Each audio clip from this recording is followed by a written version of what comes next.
Hey gents, today we're talking about medications for ADHD, which are typically stimulant medications. I've tried plenty of them. So I'm going to give you my opinion on them. And then I'm going to kind of talk about it in the context of testosterone replacement therapy a little bit. I've talked about it in the context of testosterone replacement therapy and why some people are able to get off their ADHD medications when they get on TRT, and I'll link that in the corner. Granted, I made that video when I was sick, so it's kind of low quality with just my cell phone. So I have done a lot of stimulant medications, and my history with stimulants starts with Adderall, and I abused the shit out of Adderall. You should have 100 people in your Patreon. It's well worth the $50. I super appreciate it. There's a review from Rich E. So if you want a consultation, it's in the description below. It's through Patreon. It's $50. Again, it's well worth it. I will send you, we can talk about all sorts of things. You can take a look down there, what we can talk about and go over. And I'll send you a personalized recording going over the things you want to talk about and your questions and stuff like that. And you get unlimited questions. So it's not like most people where you pay, like with Vigorous Steve, where you pay like $600 and you get a 10-minute email. You get unlimited questions the entire month. And if you want to re-up for the next month, it's going to be another $50, but you continue to have as many questions as you want.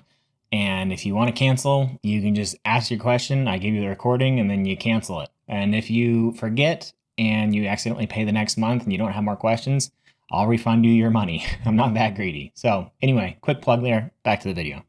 My history with stimulants starts with Adderall, and I abused the shit out of Adderall. And I would highly recommend you don't do that because it absolutely carves out your soul and is very highly addictive. It's like baby meth, essentially. So, you're going to get high, but you're going to have a horrible, horrible crash and horrible hangover. And it's bad for your brain. Dopamine at high levels is neurotoxic. At lower levels, it helps neuroplasticity and is neuroprotective. But at high levels, it's neurotoxic. So it's not good for your brain. It's not good for your heart. It's not good for your soul. It just destroys you. So it's the reason why I would never abuse Adderall again. I just would not do it. It's not something I would do. Starting kind of at the bottom of the little tier of medications that a doctor would prescribe for ADHD is Strattera. And Strattera's mechanism of action is not completely elucidated. It is not a stimulant. It is a ADHD medication that takes time to build up in your system, and it's theorized to enhance or improve or increase the level of norepinephrine within the brain, which can help alleviate some symptoms of ADHD. So basically zero risk of abuse with Strattera. I have somebody I know who was on Adderall who had ADHD, but he couldn't help but abuse it. And so he voluntarily switched to Strattera so he wouldn't have that temptation to abuse Adderall. Next up, what a doctor would normally prescribe if they're going in a stepwise fashion would be Concerta. And Concerta is long-acting Ritalin. And the generic name for Ritalin or Concerta is methylphenidate. So Concerta is generally considered methylphenidate XR, extended release. And methylphenidate increases or is a dopamine and norepinephrine reuptake inhibitor. So it doesn't strictly just dump dopamine and norepinephrine in your brain.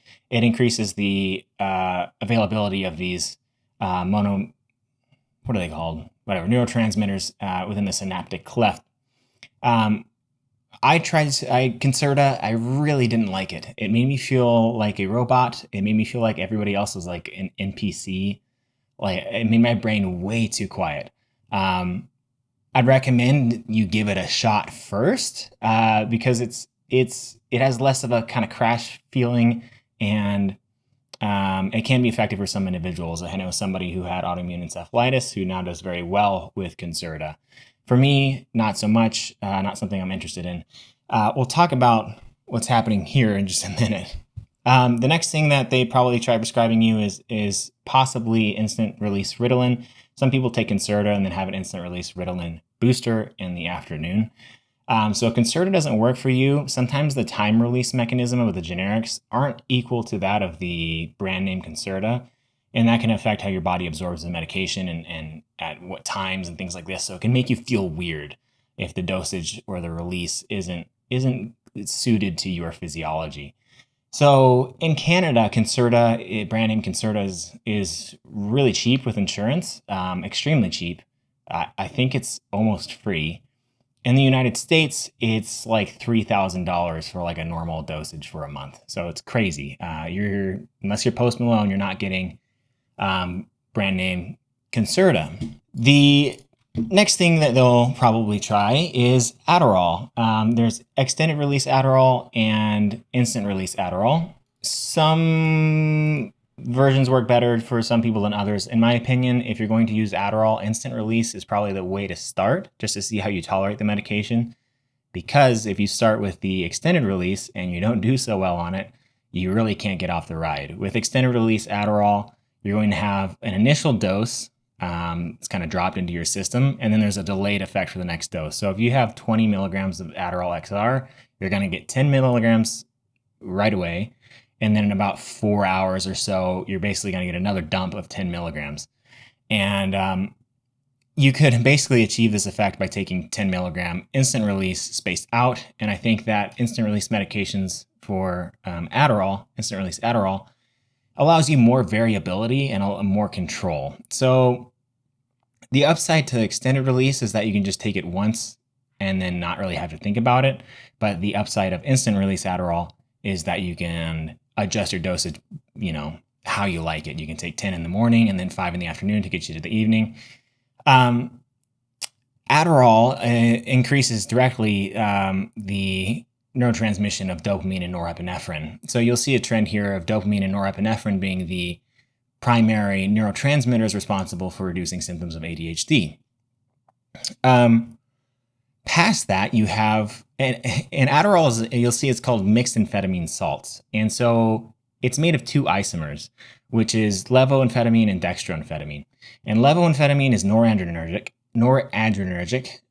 which is where you get the norepinephrine effect for the most part. And dextroamphetamine is primarily dopaminergic, which is where you get the good feelings. They typically go away with tolerance, but you get some people experience euphoria at first when they start Adderall, which is where the abuse potential comes in. God, I hate washers and dryers that sing when they're done. I fucking hate it. Anyway, dextroamphetamine, dopamine, focus, task orientation, that kind of thing. Levoamphetamine kind of brings you up. So it makes you sweat. It makes your heart rate elevate. It makes you feel more awake. So for some people who have a hard time staying awake during the day, narcoleptics, people who just generally need to have that up feeling throughout the day to keep them awake, then having the mixed amphetamine salt is kind of beneficial because you get the focus and attention, and then you also have that wakefulness feeling. However, you get this. I've always been kind of a sweaty guy. In high school, I would sweat really bad, and then I'd get nervous that I was sweating, and then I would sweat more because I was nervous, and I'd just be drenched down to the sides. So I'm already kind of a sweaty guy, and I'm on Adderall right now, 10 milligrams in the morning, and then like 5 milligrams around noon. And thank God that I can actually take a stimulant. It's crazy to me. I used to not be able to drink energy drinks just a few months ago. So you might get some of this, and that's kind of a problem that I'll have to solve because I can't just walk around with sweat pouring down my sides all day. So that's primarily the levoamphetamine isomer, the ingredient, levoamphetamine isomer in the mixed amphetamine salts. That's less so dextroamphetamine. Now, moving forward, even higher up the list, more dopaminergic, is dextroamphetamine isolated. You can be prescribed dextroamphetamine, which is one of the amphetamine salts in Adderall, but you subtract levoamphetamine and you're left with the isolated isomer, which is dextroamphetamine. Dextroamphetamine has a shorter half-life than levoamphetamine. So typically speaking, with Adderall, you're going to have the effect of the levoamphetamine longer than the dextroamphetamine. And that can be annoying at times because the dopaminergic effect wears off, but then you're still awake. And that can be annoying. And you kind of have a crash in the evening and you might feel hungover the next day. I'll get into some ways to mitigate that in a moment.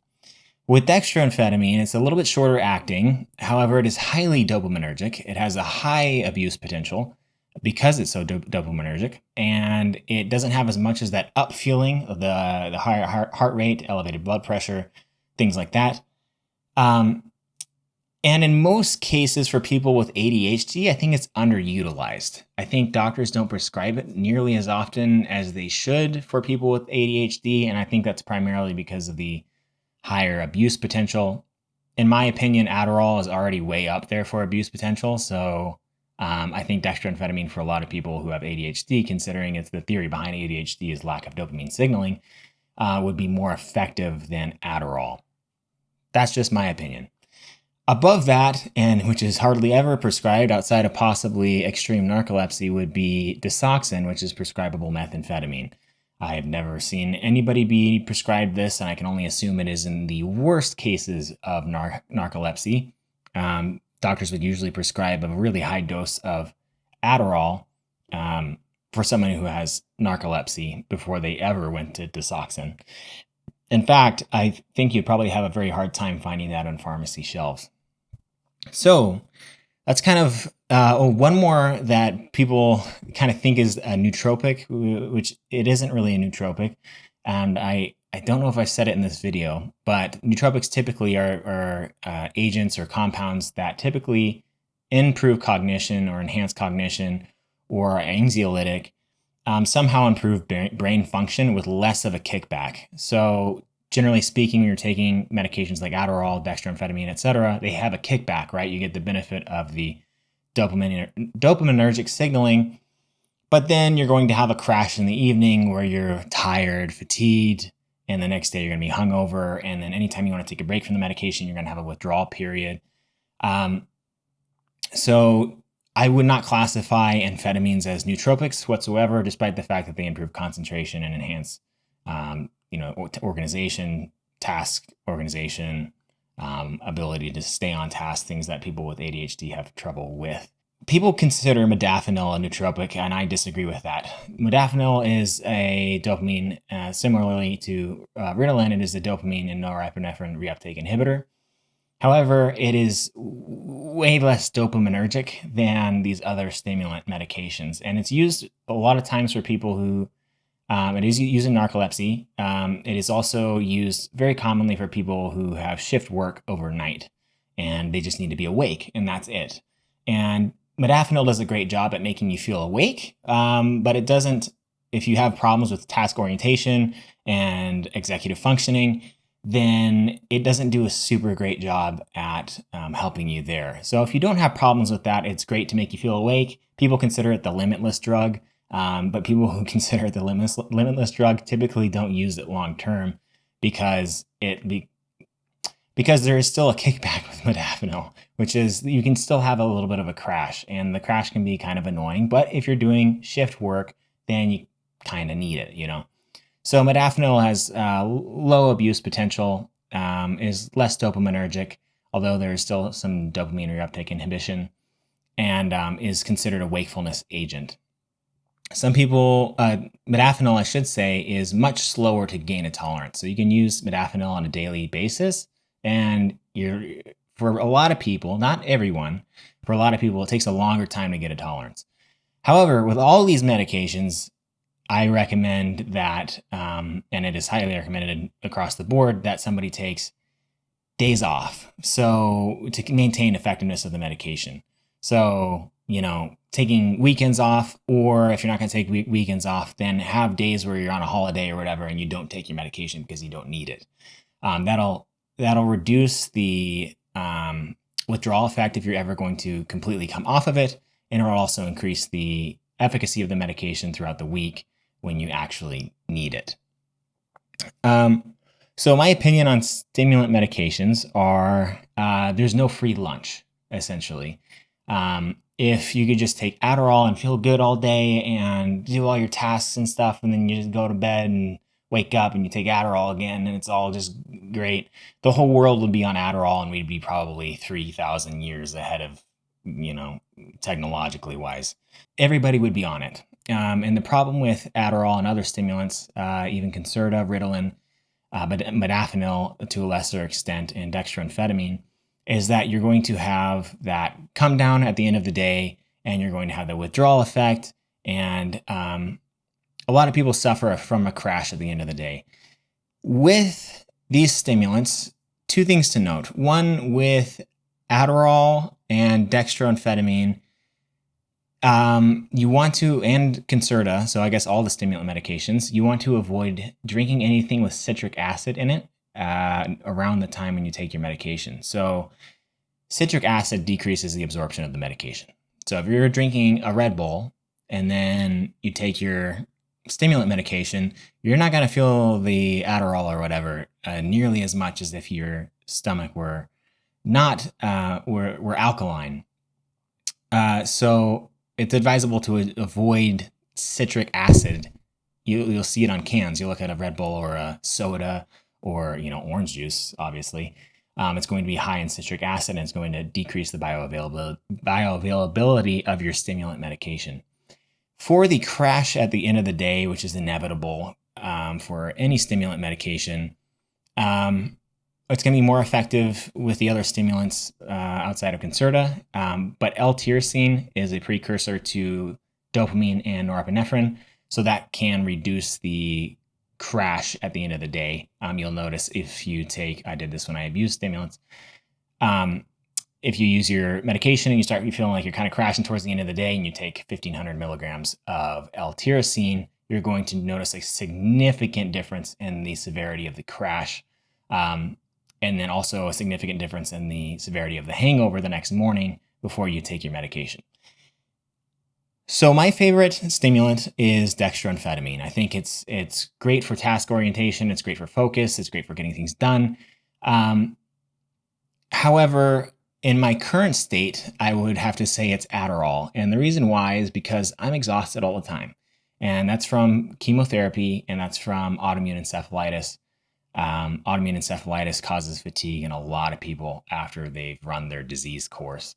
So having that levoamphetamine, the wakefulness feeling, is necessary for me because I need to feel awake during the day.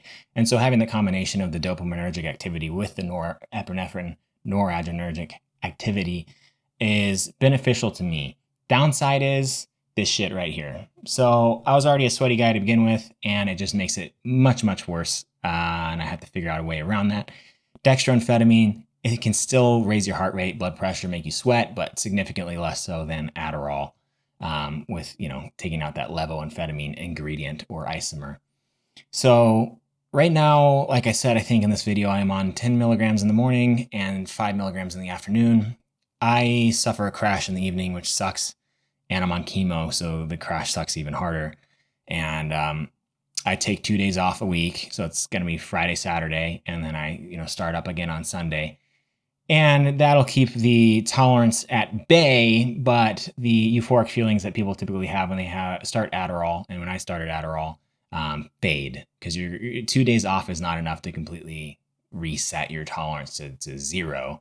If you wanted to do that, you can take maybe a week off a month or something like that, but that's not really practical for somebody who wants to use it for a job or something like that.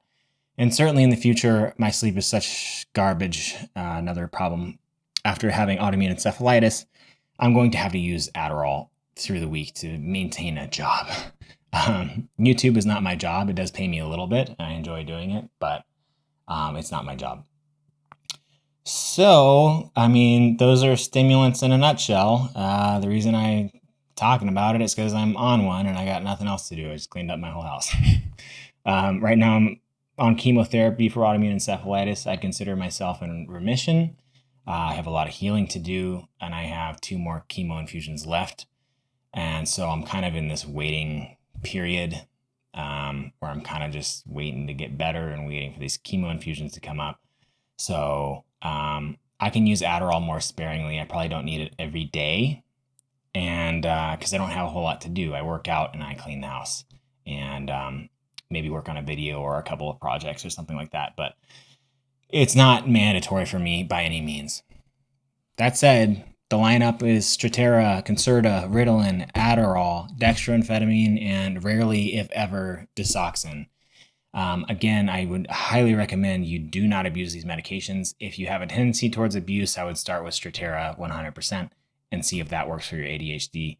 if you don't need them and you have no problems, don't get on it. I tried, doing it back in the day when I didn't really need it, and I gave it up because I realized I didn't need it, and that was well after my days of abuse. So anyway, hopefully that was interesting or helpful, kind of categorizing the stimulant medications for ADHD and modafinil for wakefulness. And I will check you guys in the next one. Peace out. Somewhere